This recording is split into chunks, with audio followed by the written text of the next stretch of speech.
I won a $5,000 Super Bowl pool. The host handed me $600 and a slice of cold pizza. The red digital numbers on the clock hit midnight, and the room exploded. I didn't hear the roar of the crowd on the TV, nor did I hear the collective groan of the Patriots fans who had just lost their spread.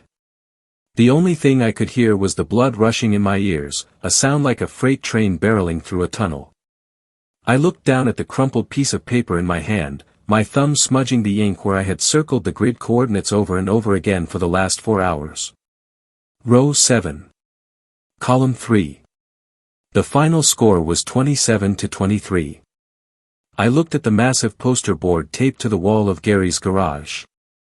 I traced the line with my finger from across the room. 7. 3. The lines intersected at a single square, written in Gary's messy, thick Sharpie scrawl. Noah. I had won. I felt the air leave my lungs in a sharp, euphoric gasp. $5,000. That wasn't just fun money. That was fix the transmission on my truck money. That was pay off the credit card debt from Christmas money. That was a lifeline thrown to me in the middle of a drowning ocean of bills. I looked around the garage. It was a typical suburban Super Bowl party, a haze of vape smoke, the smell of stale beer, and a floor sticky with spilled salsa. Gary, the host and my neighbor for the last 3 years, was standing by the keg, wiping his forehead with a paper towel. He wasn't cheering. He wasn't high-fiving anyone. He looked pale. He looked like a man who had just swallowed a live grenade. I pushed through the crowd of neighbors. Gary! I shouted, waving the paper. Gary, look at the board. 7-3. That's me. I hit the final. The room went quiet.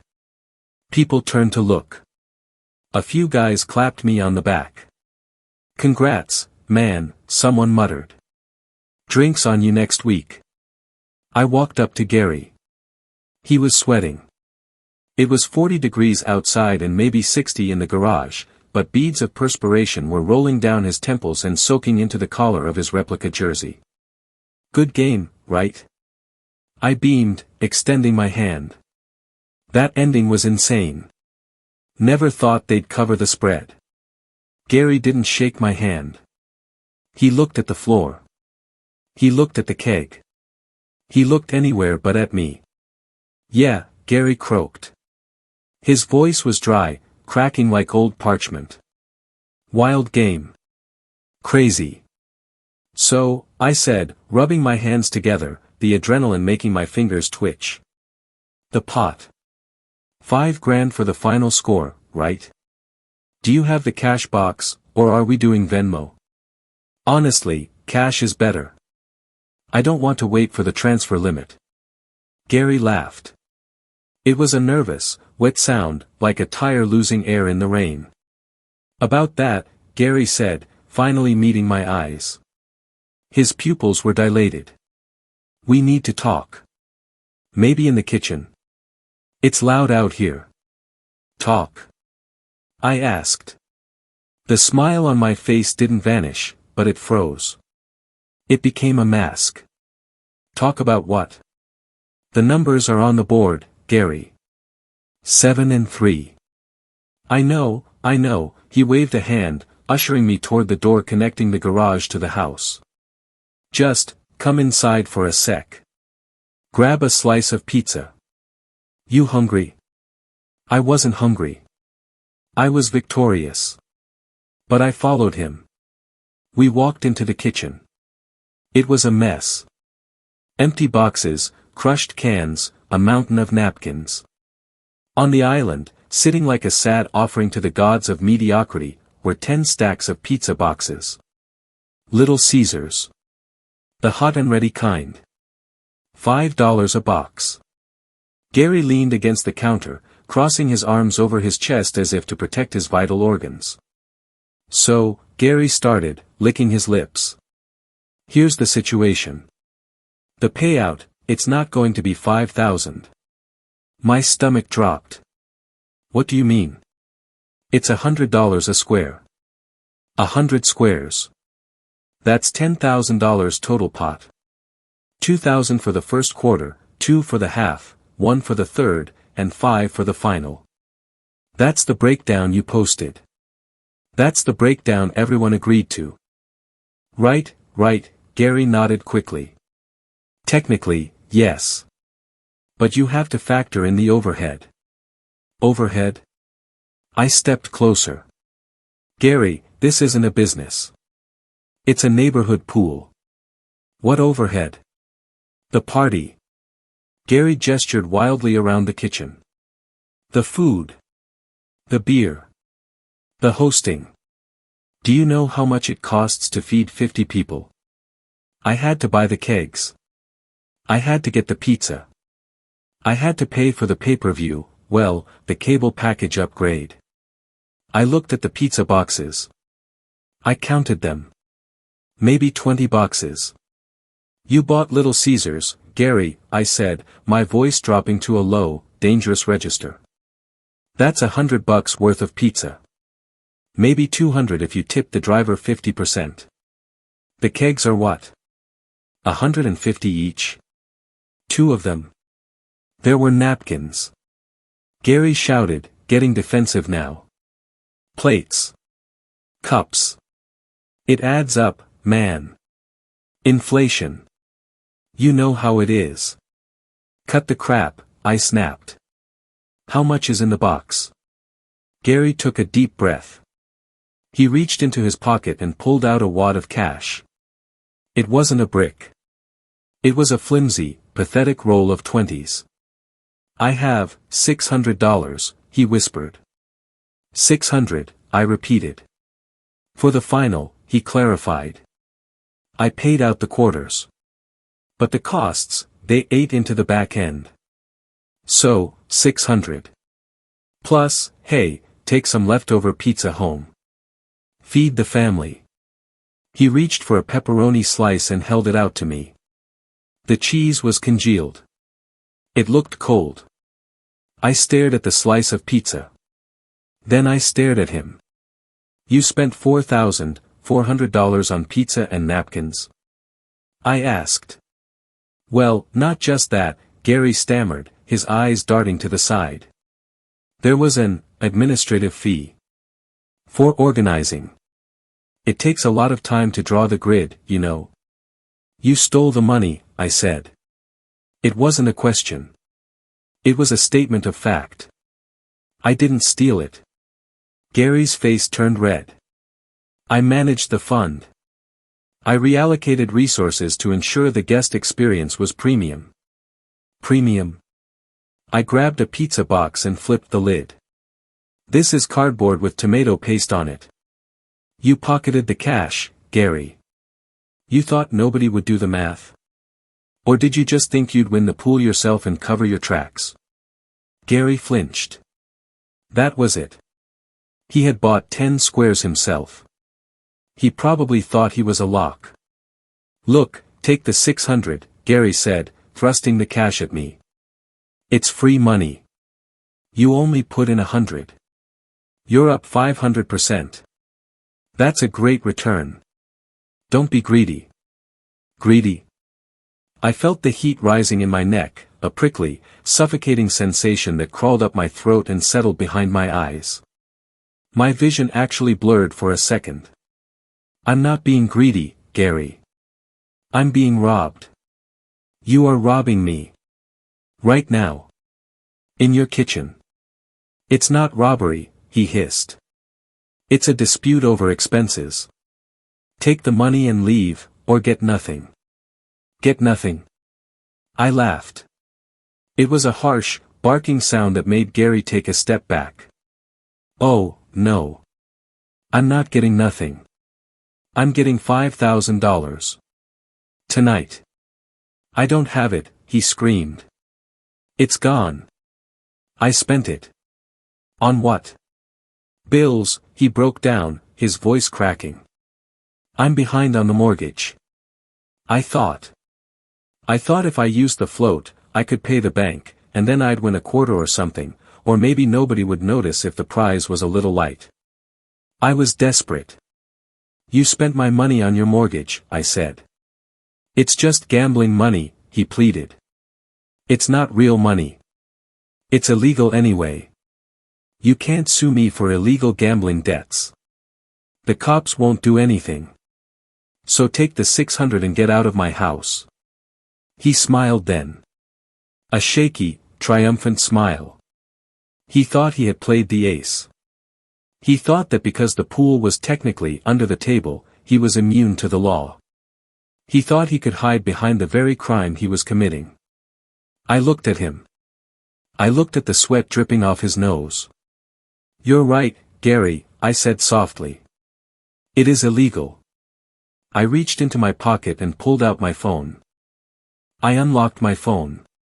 The light of the screen illuminated the panic in Gary's eyes.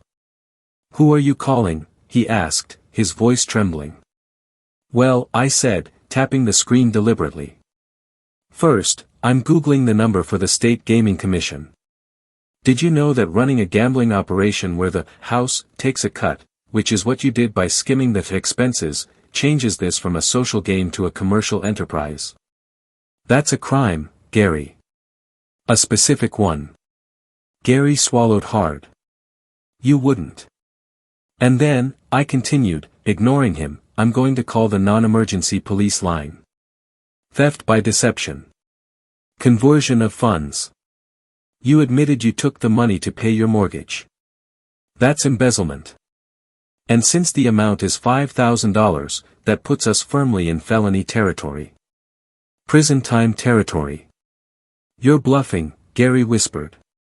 You'll get in trouble too for betting. Maybe, I shrugged. I might get a fine. A misdemeanor for participating. I'll pay it. I can afford it. But you? You're the organizer. You're the bank. And you're the thief. They treat the bookie a lot differently than the bettor, Gary. I started dialing. 9-1. Stop. Gary lunged for the phone. I stepped back, holding it out of reach. Don't touch me. That's assault. Please, he begged, tears actually welling up in his eyes. I can't go to jail. I have kids. I have a job. If I get a felony, I lose my license. You should have thought about that before you ordered the Little Caesars, I said coldly. You stole from me. You stole from everyone in that garage. You think Dave and Mike are going to be happy when they find out their quarter wins were shorted too? I bet you skimmed them, didn't you? Gary looked down. He didn't answer. Of course he did. I'll pay you, he blurted out. I'll get the money. Just don't call. You said you didn't have it, I reminded him. You said you spent it on the house. I can get it, he was frantic now, pacing the kitchen, running his hands through his thinning hair. I have assets. He started ripping things off his body. Here. He unclasped his watch. It was a Tag Heuer. Or at least, it looked like one. Take this. It's worth $2,000. I looked at the watch. I don't want your watch, Gary. I want cash. I have a TV, he pointed to the living room. A 75-inch OLED. Brand new. Take it. It's worth $3,000. I'm not a pawn shop, I said. And I'm not helping you move furniture. I looked at the phone again. I'm hitting call. Wait, he screamed. My brother. My brother has cash. He keeps a safe. I can call him. He lives 10 minutes away. Call him, I said. Put it on speaker. Gary fumbled with his phone. His hands were shaking so bad he dropped it once. He dialed. Yo, Gary, a voice answered. Party still going? Steve. Gary sounded like he was drowning. Steve, I need a favor. A big one. Emergency. Life or death. Whoa, slow down. What's wrong? I need cash. 5 grand. Tonight. Right now. 5 grand. Are you high? I don't have 5 grand lying around. You have the safe. Gary yelled. The cash from the business. I know you have it. Shut up. Steve hissed. Are you on speaker? I smiled. Sounds like Steve has some unreported income too. Interesting family. Gary looked at me with pure terror. Steve, please. I messed up. I owe a guy. He's gonna call the cops. He's gonna call the IRS. You idiot, Steve groaned. You gambled the pool money, didn't you? I told you not to touch that. Just bring it. Gary sobbed. I'll sign over my car. I'll give you the title to the boat. Just get here. You're giving me the boat title tonight, Steve negotiated. And you're paying me back 10 grand next month. Yes. Yes. Anything. I'm on my way. Don't do anything stupid. The line went dead. Gary slumped against the counter, sliding down until he was sitting on the floor amidst the pizza boxes. He looked broken. He looked pathetic. He's coming, Gary whispered. Good, I said. I'll wait. I didn't leave the kitchen. I stood by the door, arms crossed. The party in the garage was still going on, loud and oblivious. They had no idea their host was currently being extorted by his own brother to avoid prison. 10 minutes later, the back door opened. A guy who looked like a rougher version of Gary walked in.